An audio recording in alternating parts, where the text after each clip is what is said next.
So here when we look at what happened for total demand, and again, this is the product supplied, so we're looking at gasoline, jet, distillate, and residual, you can see that we're still very much at the lower end, but you can see from the 4-week rolling average, which is really where we'd like to hone in on, we're still at about 14.5, 14.6, which is where we think we sit through year end. And you can see that it'll vary, but on the near term, we have 2 periods where it's very low, and we should get a snapback. And you can see we've gotten snapbacks, and it usually comes either the week after Thanksgiving or the week or the after that. It's just a matter of timing. Where does it fall? So we do expect to see a sizable increase as some of those numbers get pulled through, but it's not going to meaningfully change the 4-week rolling average, which is why we hone in on it, because it's a way to get rid of some of the noise, some of the accounting issues, some of just and also the flow of products. Like the flow of products is different. This is looking at products supplied. So the product that is supplied from the rack to the retail user. And there's, who's ordering when are they ordering? Do they need to? Or did they take some time off? Now they're coming back. Did they pre-order a little too much and they didn't have to worry as much on the back end? A lot of that gets, again, smoothed out in the 4-week rolling average, which is why it's so important. Same could be said with distillate, just because you'll have ups and downs, but we want to make sure that we can look and kind of track where is the trajectory. And you can see on the rolling average, it's not all that strong, and we don't see that adjusting based on work from home. People are, I think, tired. At least I know I'm tired from this year. And you're going to have a fairly, I don't want to say lazy, but I think a fairly reduced December. I mean, December is always slow, depending on when people like to get in between with holidays. But that is something that we expect to see as we head into the December months. And it'll come down to where are we? Is it going to get cold? How cold? And how is that going to impact underlying demand sequences? So on the distillate side, we had a build of 3.55 million. Unfortunately, especially for Pad 1, Pad 1 only had a build of 450,000. So that just means that the builds were really driven by Pad 2 at 1.2 million and Pad 3 at 1.35.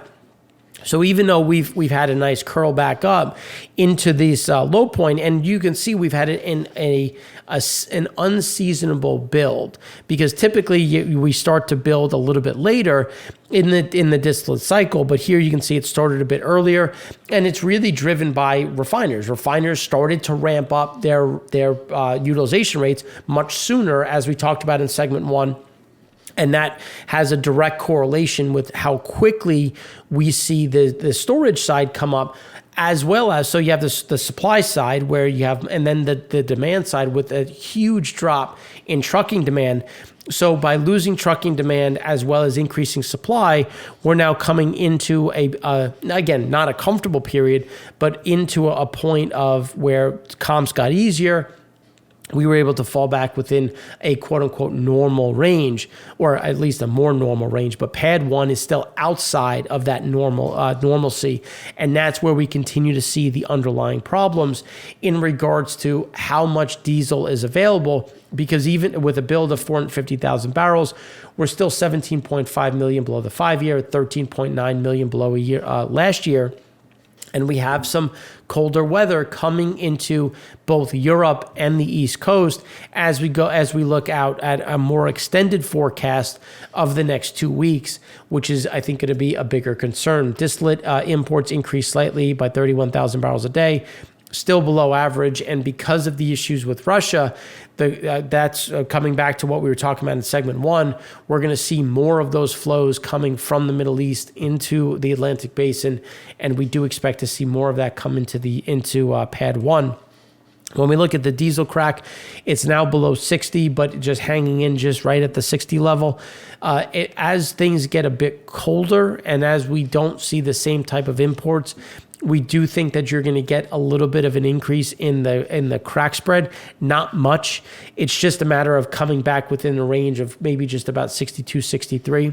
The problem is there's more than enough diesel in PADD 3, but there's not enough diesel in PADD 1. And that's where, when you take the blended rates, there's a lot of reasons of why PADD 3 should create it and then try to sell it into both either Europe or PADD 1, because that's where you're going to make your margin. It's just, can I get it there? Are the ships available? Especially Jones Act of ships. It doesn't make sense on a rate basis.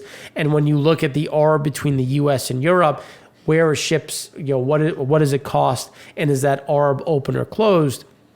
And as things get colder in Europe, we think that it's going to pull some additional capacity into that market, which again will support some of that near-term crack spread. So then when you look at PADD 1, you could still see that even though we've increased a bit, we're still well off of where we should be, which is a problem as we really get into the meat of winter, which is that December, January, and February period where you can see that maximum consumption for heating oil, while PADD 3 continues to grind higher. And that's where you're going to have to see, and one of the things that we think supports additional exports into the market, where you're going to see, again, these levels going up. PADD 3 refiners are going to try to manage their levels, especially when you consider about run rates, where is production, where is their tax liability, and try to export this into the international market. And Europe is, I think, going to want to find ways to replace some of that Russian product, and this is another avenue to do so. Here you can see that distillate demand collapsed. You can see that it typically happens this point in time. It started a little bit earlier versus the seasonal norm, but shipping and trucking are very weak, and we don't see that getting any better. So heating is really the only thing that's going to bridge us, because when you look at a lot of the trucking data, we've talked about the freight waves data. We don't have anything from freight waves on this episode, but if you go back to last week, all of that still holds true. We don't see any adjustment. And then when you look at the market demand index, you can see that there's been another big collapse down into the levels that we saw in 2019, which were very low. And that's where you continue to see some of these companies operating at a loss. Diesel prices have come down a bit, but not enough to make any of this profitable. So still seeing a lot of those pressure points. And in the Econ show, we're going to talk about where is holiday spending, how is that adjusted or not adjusted for the most part. When you look at rail traffic picked up for motor vehicle parts, for some of the other pieces. Grains came down a touch, forest products. The issue is going to be the rail strike. So the Senate, this just actually came out. The House passes a bill to avert a U.S. rail strike. Senate passage as soon as this week if objections are overcome. Biden has asked Congress to shield the economy from supply chain chaos. So it's going to be a matter of how do they try to avert a rail strike, because if we do get a strike, it would create even more problems in the supply chain versus what we already have. But, and this is a way around it, where you have a slowdown. So if they're saying that they can't strike, well, you can still slow down your activity. So let's just say, for an example, a UNP worker typically loads 10 train cars an hour. It'll be 2.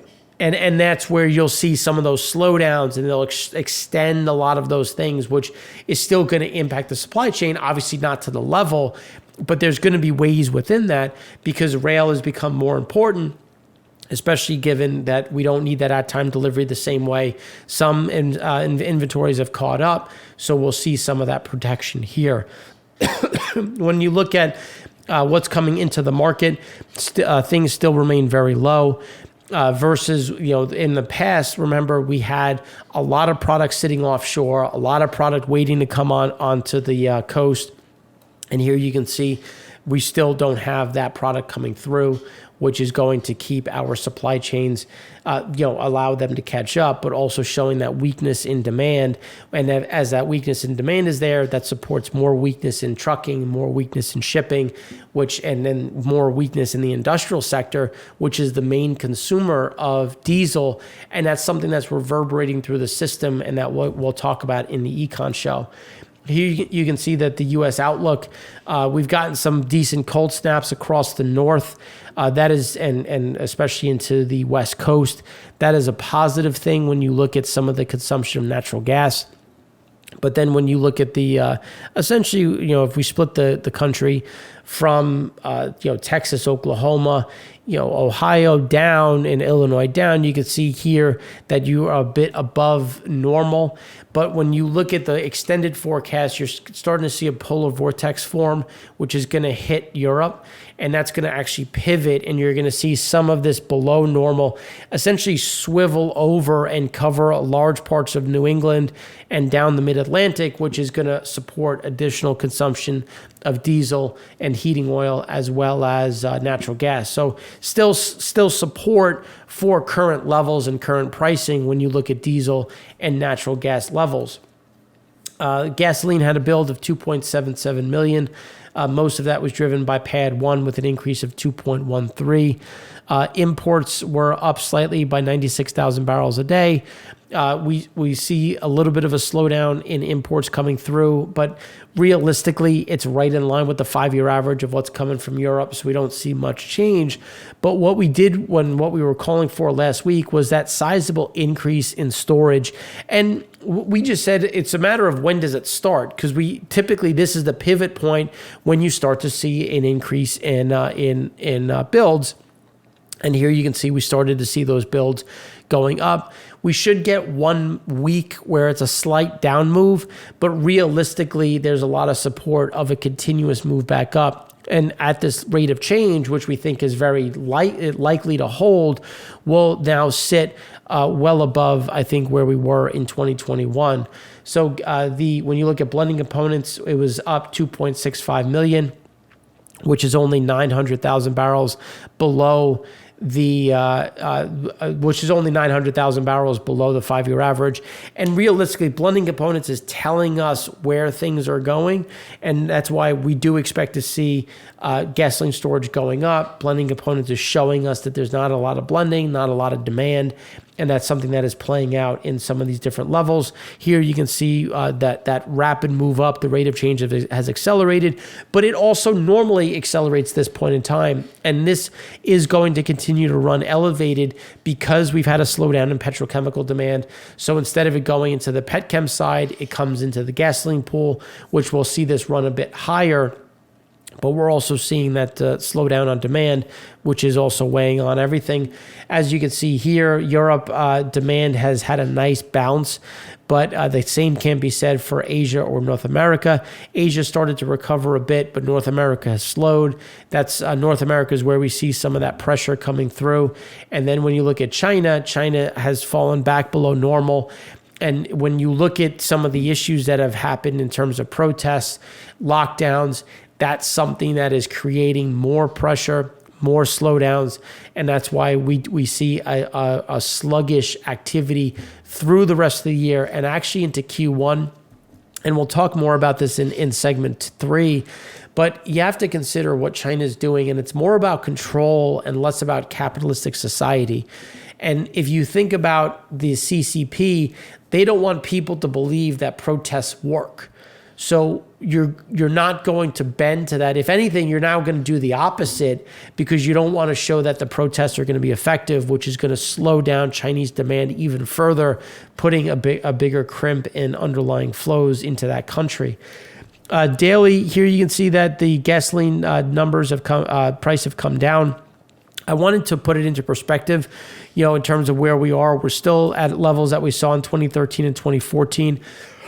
For gasoline prices are currently at $3.49, almost $3.50. And diesel has come down a bit to $5.17, but there's still a lot of support at these levels. And you can still see that going back in time, this is still in the high, even though we've come down, it's still at levels we haven't seen in years. And that's still adding to the pressure to supply chains, to cost. And even if it comes down a bit more, we don't see it going below 5. If anything, we see it holding right at these levels, maybe a move to 5.15. But then as the cold snap comes back through, that's where we see this reversing back up and having some of that support to the upside. Now, when we look at gasoline demand, here you can see that things are fairly flat.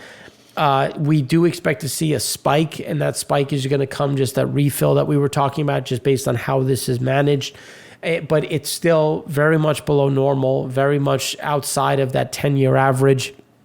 You can see the only time it was lower was in 2020, and we just see things being fairly sluggish. And it's a lot of that is driven based on weather. We've had some snow in some areas, some rain, but at the same time, it's also just people don't have as many places to go, especially now as you do less in the winter because it gets colder. You're also not going into the office because that work from home and that flexible schedule is more pronounced. So here you can see propane had another counter-seasonal build of 1.6 million. We're now 10.2 million over the 5-year average. And a lot of this is driven from two things. We've had an increase in supply, and we've had a big increase in a big decline in demand on the petrochemical side. So this is helping to move our prices lower, which will support exports, but our export capacity is maxed. Like we're already exporting the maximum that we can. So the ability to continue to drain some of the supply is limited, which is why we're seeing more of those increase in storage, which is going to put more pressure on underlying prices. Jet fuel demand had that spike right to about 1.73 million. Typically, you can see, seasonally speaking, that you get that nice spike and then that sharp drop off. We're going to have something very similar. We're going to have that sharp drop off and come closer to where we've been saying, 1.45, 1.55. Jet, here you can see had a draw of 1.17 million. 5-year average is 2.6 million below the 5-year. So again, leaving more in the disty pool as well. TSA passengers, it's all a matter of timing. When was 2019's maximum minimum versus the holidays. So you can see that everything happened a little bit earlier this year. So you had that big drop, which happened a little bit before the 2019. Then you had that nice spike, which you can see just doesn't time it perfectly. So if you look at it and put it apples to apples, we're still below where we were in 2019, but it's still comfortable. Like it's still in a comfortable spot, and we don't see that adjusting all that much. And then when you look at the 12 weeks ahead, globally, the passenger flight schedule for the 12 weeks ahead is 0.26% lower than it was last week. The number of passenger flights over the week of November 22nd to 28th grew by 0.5, very much in line with the normal increase for seasonality, just at a reduced rate versus where it normally was in 2019. So not much change there. Open table, fairly in line. Obviously you get a drop for Thanksgiving. So we don't see too much change at this point in time. So that's what we have for you on the U.S. and where things are right now. We see some potential upside in diesel, but gasoline is going to continue to struggle. Gasoline is a place that we're concerned of. And if you wanted to put the spread on, long diesel, short gasoline, probably a good idea. But gasoline is definitely going to be a place where we're going to see some pressure. So that's what we have for you here. Next segment, we're going to go deeper into the global international markets.